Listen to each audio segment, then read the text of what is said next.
Good evening. This is All India Radio. I'm Tanvi Taneja with the evening news.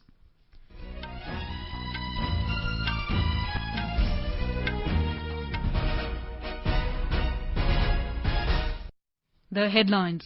Defence Minister Rajnath Singh tells Lok Sabha violent conduct of Chinese troops along LAC is a violation of all past agreements. India committed to resolve border issues through negotiation. Prime Minister Narendra Modi inaugurates various projects under Namami Gange and Amrit schemes in Bihar. Pradhan Mantri Garib Kalyan Package Insurance Scheme for health workers fighting COVID-19 extended for another 6 months. Government says there is no shortage of oxygen cylinders in the country.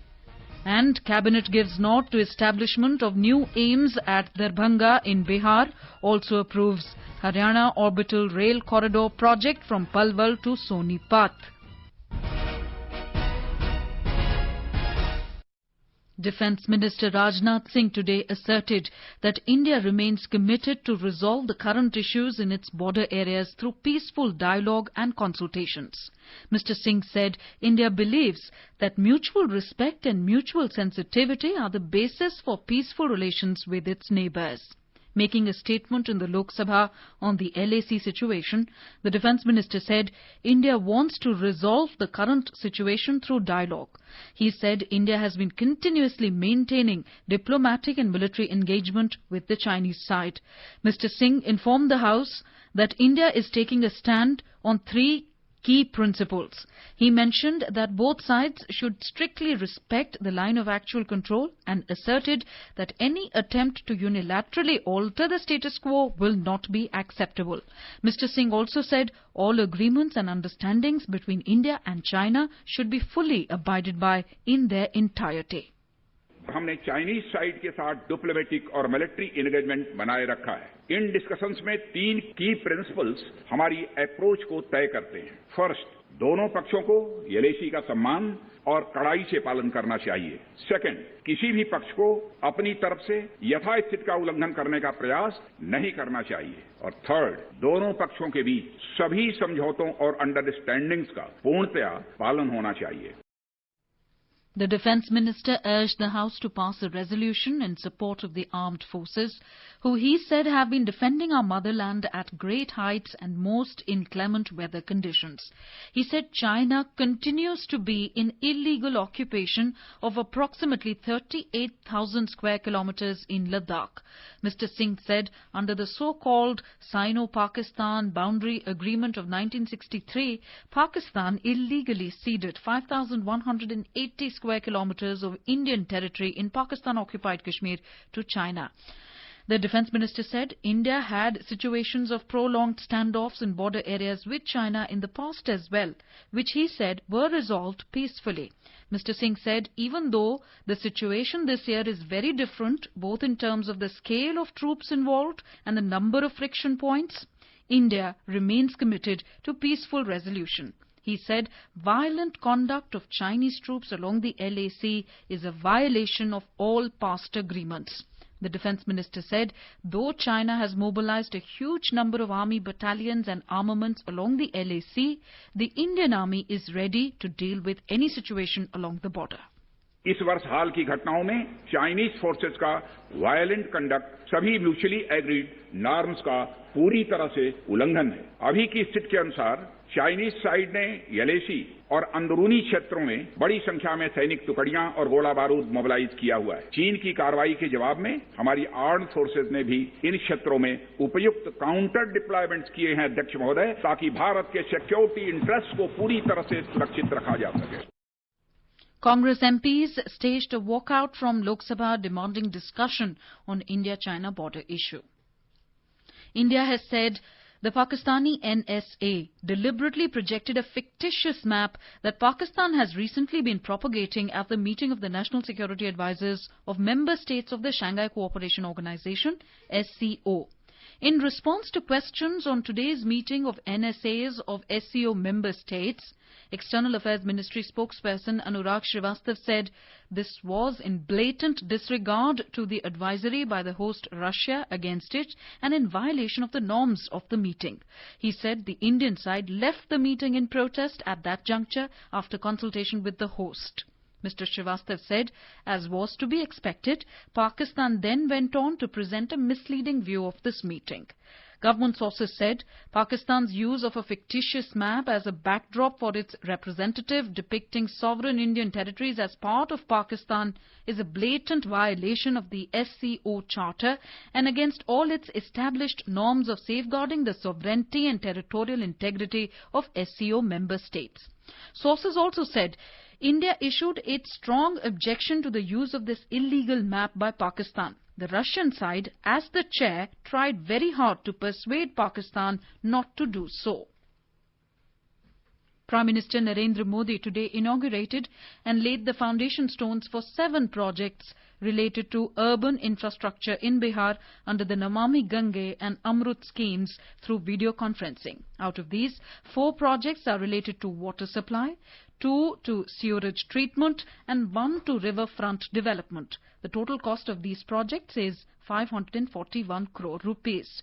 The implementation of these projects has been undertaken by Bihar Urban Infrastructure Development Corporation Limited.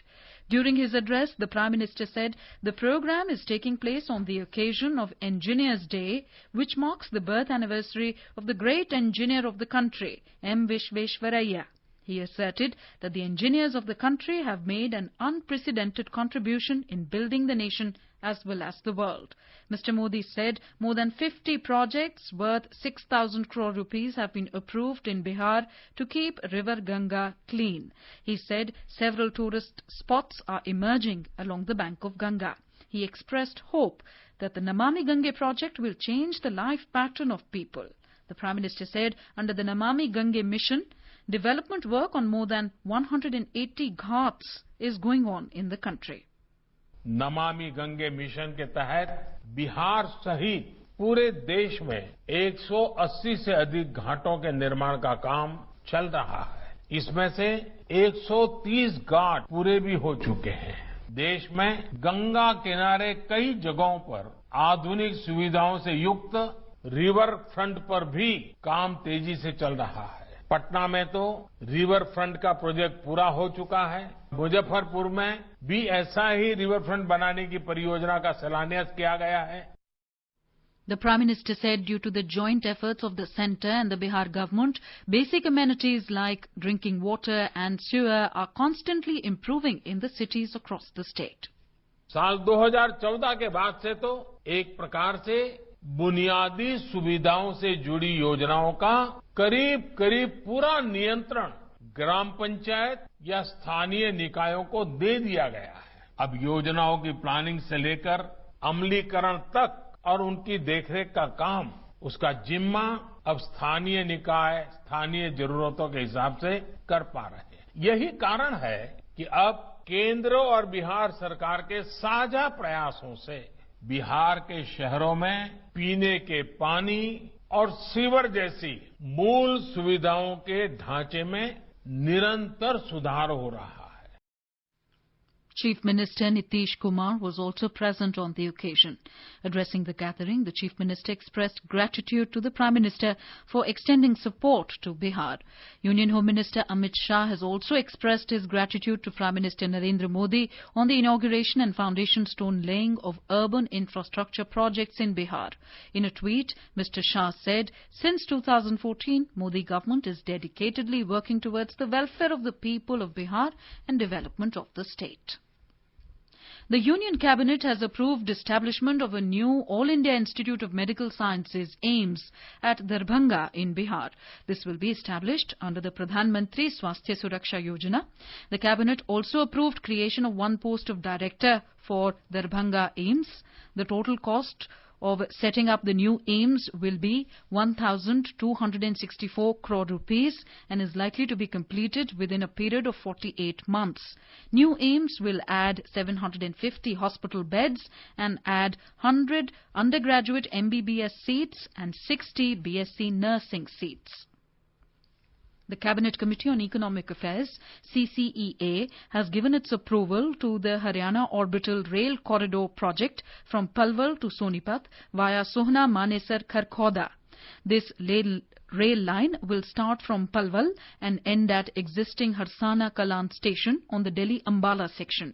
This will also give connectivity en route to existing Patali station on the Delhi-Rewari line, Sultanpur station on Garhi-Harsaru-Faruknagar line and Aswada station on Delhi-Rohtak line. Our correspondent reports the project will be implemented by Haryana Rail Infrastructure Development Corporation Limited, a joint venture company set up by the Ministry of Railways with the Government of Haryana. The project is likely to be completed in 5 years with an estimated completion cost of 5,617 crore rupees. The districts of Palwal, Nuh, Gurugram, Jhajjar and Sonipat districts of Haryana will be benefited through this rail line. The Pradhan Mantri Garib Kalyan Package Insurance Scheme for health workers fighting COVID-19 has been extended for another 6 months. It was announced on 30th of March this year for a period of 90 days and it was extended for a further period of 90 days up to 25th of September. This scheme has now been extended for another 180 days. This central sector scheme provides an insurance cover of 50 lakh rupees to healthcare providers, including community health workers who may have to be in direct contact and care of COVID-19 patients and therefore at risk of being infected. It also includes accidental loss of life on account of contracting COVID-19. The Health Ministry today said there is no shortage of oxygen cylinders in the country. Briefing media in New Delhi, Union Health Secretary Rajesh Bhushan said today's capacity for production of oxygen is slightly more than 6,900 metric tons. Replying to a media query, Mr. Bhushan said each state needs to ensure proper inventory management so that oxygen can be replenished in time. The ministry said over 38.5 lakh patients in the country have recovered from COVID-19 so far, and the rate of recovery on a day-to-day basis is showing an increase. The Health Secretary said active cases are only 1/5 or 20% of the total cases, and the recovery rate stands at 78.28%. He added that over 5.8 crore samples have been tested so far and over 76 lakh tests done last week. He said deaths per million population in India are 58, which is among the lowest in the world, and the global average is 118.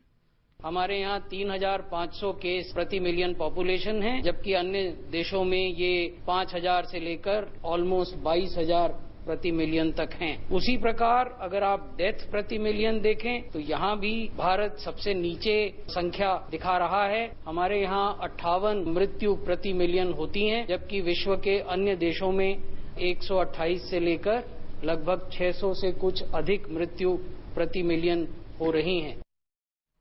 Director General of Indian Council of Medical Research, Dr. Balram Bhargav said 3 vaccines are at clinical trial stage in India.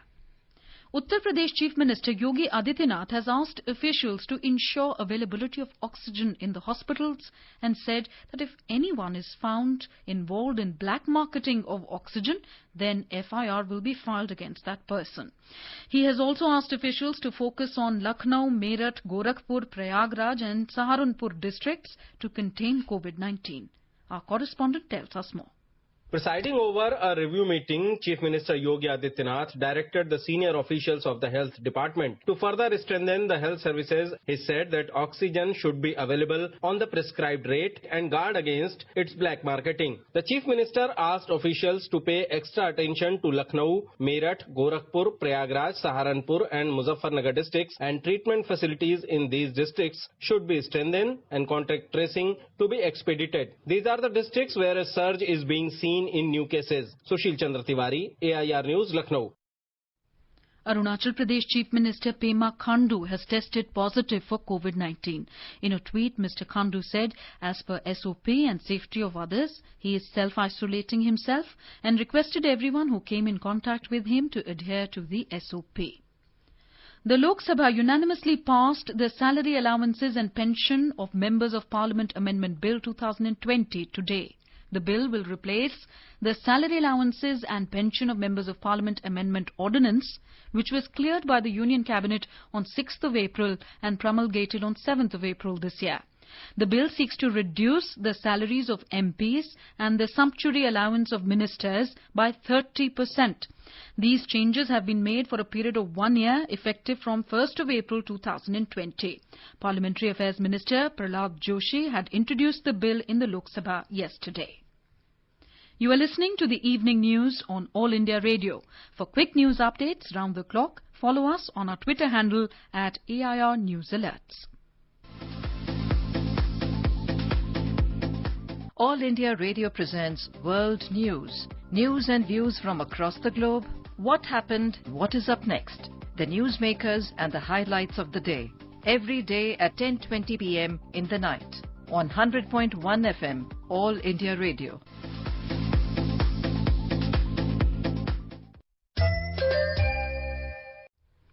Now it's over to Nishit Kumar for a review of today's proceedings in Parliament.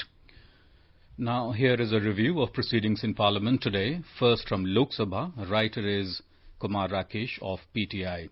Defence Minister Rajnath Singh has said India is committed to a peaceful resolution of the ongoing border standoff with China in Ladakh.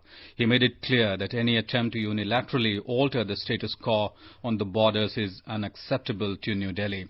Making a statement in the Lok Sabha today, the minister said the Indian Army has inflicted heavy costs, including casualties on the Chinese side during the clash with the PLA at the Galwan Valley on 15th of June, in which 20 Indian soldiers made the supreme sacrifice. The Defence Minister said since April, build-up of troops and armaments by the Chinese side has been witnessed in the border areas adjacent to eastern Ladakh. He said in early May, the Chinese side had taken action to hinder the normal, traditional patrolling pattern of the Indian troops in the Galwan Valley area, which resulted in a face-off. Mr. Singh said even if the situation was being addressed by the ground commanders as per the provisions of the bilateral agreements and protocol, in mid-May the Chinese side made several attempts to transgress the LAC in other parts of the western sector. This included Kongka La, Gogra and north bank of Pangong Lake, the minister said, adding that Indian armed forces detected these attempts early and responded appropriately. India has made it clear to the Chinese side, both through diplomatic and military channels, that Beijing was by such actions attempting to unilaterally alter the status quo, and it was categorically conveyed that this was unacceptable, he said. After Mr. Singh's statement, the Congress wanted to raise certain issues which was not allowed by Speaker Om Birla. Unhappy with this, Congress walked out of the House. The Lok Sabha passed the Salary, Allowances and Pension of Members of Parliament Amendment Bill. The bill seeks to replace an ordinance which reduced the salary and allowances of MPs by 30%. Parliamentary Affairs Minister Prahlad Joshi said the measure is for 2 years as part of the government's efforts to boost finances to deal with the challenges posed by the novel coronavirus pandemic. At a time when the entire nation is contributing to fight the pandemic, members of Parliament should set ideas, he said. Members cutting across party lines supported the bill, but many opposition members protested the government's decision to scrap MP Lad Fund of 5 crore rupees as well. Bhagwant Mann of the Aam Aadmi Party and independent member Navneet Rana said MP Lad Fund is meant for people as it is spent in development projects in the respective constituencies. The government should restore it, they said. Adhir Ranjan Chaudhary of the Congress claimed that no BJP member has supported the scrapping of the MP Lad Fund and sought its restoration. The House also took up for consideration and passage of the Essential Commodities Amendment Bill, which seeks to increase competition in the agriculture sector and enhance farmers' income. It aims to liberalize the regulatory system while protecting the interests of the consumers. The bill seeks to replace an ordinance promulgated by the centre. BJP's P.P. Chaudhary described the proposed law as visionary and said it will help farmers as well as consumers. Professor Saugata Roy of the Trinamool Congress opposed the bill, accusing the government of harming the interests of the farmers. Participating in the discussion on Essential Commodities Amendment Bill, Dr. Amar Singh of the Congress described it as anti-farmer and anti-poor. Kalyan Banerjee of the Trinamool Congress also opposed the bill and accused the centre of taking away powers of the states. D.M. Kathir Anand of the DMK also opposed the bill, while Kaushalendra Kumar of the JDU supported it, saying the proposed legislation will benefit the farmers. Women and Child Development Minister Smriti Irani presented in the Lok Sabha a diet chart for pregnant women and expressed the hope that the members will ensure that Poshan Abhiyan is implemented in their respective constituencies. In November 2019, Speaker Om Birla had asked the ministers to prepare a diet chart for pregnant women and provide it to all members for circulation in their respective constituencies. Tabling the diet chart in the House, the minister said it was prepared in deference to the wishes of the Speaker. She said her ministry had constituted a committee comprising representatives from the ICMR, Health Ministry and experts to prepare the diet chart. This is for the first time that a diet chart for pregnant women is being presented in Parliament, she said. Poshan Abhiyan, or National Nutrition Mission, was launched by Prime Minister Narendra Modi in March as the government's flagship program to improve nutritional outcomes for children, pregnant women and lactating mothers. The month of September has been declared as Poshan Ma. The minister said she would request all the members that despite challenges on account of COVID, they should try to implement the Poshan Abhiyan in their constituencies. Later, the bill was passed by voice vote. And now review of proceedings in the Rajya Sabha. The writer is Rajesh Ahuja of the UNI. Parliament has passed the Aircraft Amendment Bill 2020 with the Rajya Sabha approving it today. The bill was passed earlier by the Lok Sabha. Replying to a discussion on the bill, Civil Aviation Minister Hardeep Singh Puri said privatization of the sector will help in the development of the airports in the country. He cited the example of successful privatization process of Delhi and Mumbai airports, saying that privatization of these airports have garnered 29,000 crore rupees, which was spent on the development of other airports in the country. Earlier, initiating the discussion, K.C. Venugopal of the Congress questioned the government's move to lease out the airports including Trivandrum and Jaipur. Several members expressed their views against selling of Air India. On the air safety issue, the minister said government will not compromise on it and India is doing well on several parameters set by the air safety regulator. Appreciating the Lifeline Udan and Vande Bharat scheme, he said 16 lakh passengers were repatriated from other countries. Responding to the debate, the minister assured that there is no compromise on aviation safety. He said the government has recruited 1,000 air traffic controllers in the last 3 years. The vacancy stands at 3,500. He said it would have been filled up this year itself had COVID-19 not slowed down the process. Binoy Vishwam of the CPI criticized the government on the issue. Dinesh Trivedi of Trinamool Congress said Air India has played a vital role during the Vande Bharat mission and plan for selling the airline should be reconsidered by the government. He urged the government to bring overall changes in the Aircraft Act 1934. Prasanna Acharya of the BJD said strict regulations need to be adopted for the safety of aircraft and passengers. GVL Narasimha Rao of the BJP said the aviation sector has seen the transformational change in recent times. He lauded the Udan scheme, saying that air prices have become cheaper and now a common man can afford air travel. He said the objective of Prime Minister Narendra Modi is to make air travel safer and accessible for all sections of society and not just for the elite. Vishambar Nishad of the Samajwadi Party, P. Wilson of DMK, V. Vijay Sai Reddy of the YSR Congress, Manoj Jha of RJD, Praful Patel of the NCP and others participated in the discussion. Mr. Puri said the legislation has given new definition to 3 bodies. He also said the bill raises the maximum limit on fines from 10 lakh rupees to 1 crore rupees. These fines are related to carrying arms, explosives and other dangerous goods aboard aircraft and constructing buildings or structures within the specified radius around an aerodrome reference point. Dinesh Trivedi of Trinamool Congress said Air India has played a vital role during the Vande Bharat mission and plan for selling the airline should be reconsidered by the government. He urged the government to bring overall changes in the Aircraft Act 1934. Earlier, Vijay Sai Reddy of the YSR Congress Party raised the issue of release of funds allocated to Polavaram project from the centre so that the project can be completed by 2021. Responding to this, Finance Minister Nirmala Sitharaman said she was in touch with the Water Resources Minister and the State Finance Minister and will follow up on the matter. She said the discussion with the Andhra Pradesh Finance Minister has been going on and the centre will follow up the matter. Vikas Mahatme of the BJP raised the issue of several web series containing abusive language and demanded framing of law to ban them. In her zero-hour mention, Chaya Verma of the Congress demanded that the member of number of days in MG Narega be increased to 200. K.R. Suresh Reddy of the TRS demanded that the issue of sharing of waters be referred to a tribunal, while P. Shanmugam of the DMK demanded that benefit of PM Kisan be given to all farmers, including tenants.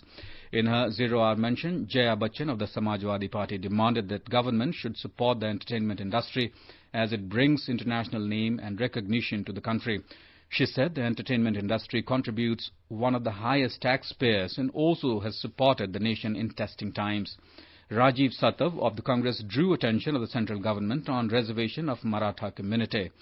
Ram Gopal Yadav of Samajwadi Party said several people are rendered unemployed due to lockdown and are driven towards suicidal deaths. He demanded that such people should be given allowance of 15,000 rupees per month so that they are not forced to commit suicides. Anand Sharma of the Congress raised the issue of a large number of suicides in the country due to mental illness. He said India accounts for 15% of suicides in the world. There is a 4% increase in suicides. Speaking on mental health issues, especially after COVID-19 and lockdown, he said several people are committing suicides due to mental health disorders. Centre and the states need to establish helpline and service centres to deal with these ailments. Ripun Bora of the Congress spoke on closure of 2 paper mills in Assam. K.C. Ramamurthy of the BJP spoke against online rummy. DMK MP Tiruchi Siva raised the issue of adverse impact of holding NEET examinations leading to suicides by students. Later, the House took up the Institute of Teaching and Research in Ayurveda Bill 2020 for discussion. After the passage of the bill, Health Minister Dr. Harshvardhan made a statement on the COVID situation in the country. He said the battle on pandemic is far from over. Even as we are in unlock, the community support is crucial to break the chain, he said.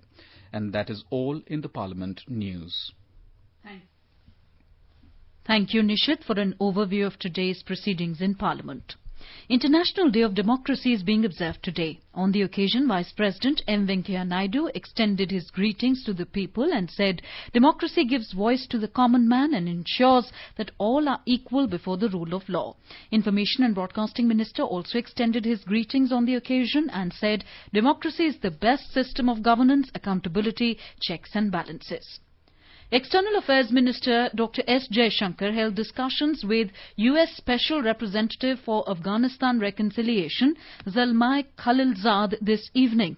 In a tweet, Dr. Jaishankar said useful discussions were held on the Doha meeting and its follow-up. The News Services Division of All India Radio, in its bilingual live phone-in program tonight, will bring you a special discussion on COVID-19. Dr. Narendra Saini, former Secretary General, Indian Medical Association, will participate in the discussion. This can be heard tonight on the FM Gold channel and additional frequencies from 9:30 p.m. onwards. Now let us take a look at the weather forecast for tomorrow. National capital Delhi will have partly cloudy sky. It will have a minimum temperature of 25 degrees Celsius and the maximum of around 38 degrees. In Mumbai, there will be generally cloudy sky with moderate rain. The minimum temperature will be 26 degrees Celsius and the maximum will be around 32 degrees. In Chennai, the temperature will hover between 25 and 32 degrees Celsius. Kolkata will witness partly cloudy sky with possibility of moderate rain or thunderstorm. The minimum temperature in Kolkata will be around 28 degrees Celsius while the maximum will be 34. The minimum temperature will be 25 degrees Celsius in Jammu, while the maximum will be around 35 degrees. The city will have mainly clear sky. In Srinagar, the minimum temperature will be around 14 degrees, while the maximum will be 30 degrees. The city will have mainly clear sky as well. Ladakh will have mainly clear sky again. The temperature will hover between 9 and 26 degrees Celsius. In Gilgit, the temperature will hover between 15 and 30 degrees Celsius. In Muzaffarabad, there will be mainly clear sky. The temperature will hover between 23 and 36 degrees Celsius. The Sports Ministry is set to establish the Khelo India Centre of Excellence in 6 more states under the ministry's flagship Khelo India scheme. Assam, Dadra and Nagar Haveli, Daman and Diu, Maharashtra, Madhya Pradesh, Meghalaya and Sikkim have been identified in the second leg. And now, before we close, the headlines once again. Defence Minister Rajnath Singh tells Lok Sabha violent conduct of Chinese troops along LAC is a violation of all past agreements. India committed to resolve border issues through negotiation. Prime Minister Narendra Modi inaugurates various projects under Namami Gange and Amrit schemes in Bihar. Pradhan Mantri Garib Kalyan Package Insurance Scheme for health workers fighting COVID-19 extended for another 6 months. Government says there is no shortage of oxygen cylinders in the country. And Cabinet gives nod to establishment of new AIIMS at Darbhanga in Bihar. Also approves Haryana Orbital Rail Corridor project from Palwal to Sonipat. And with that, we end the evening news. Good night.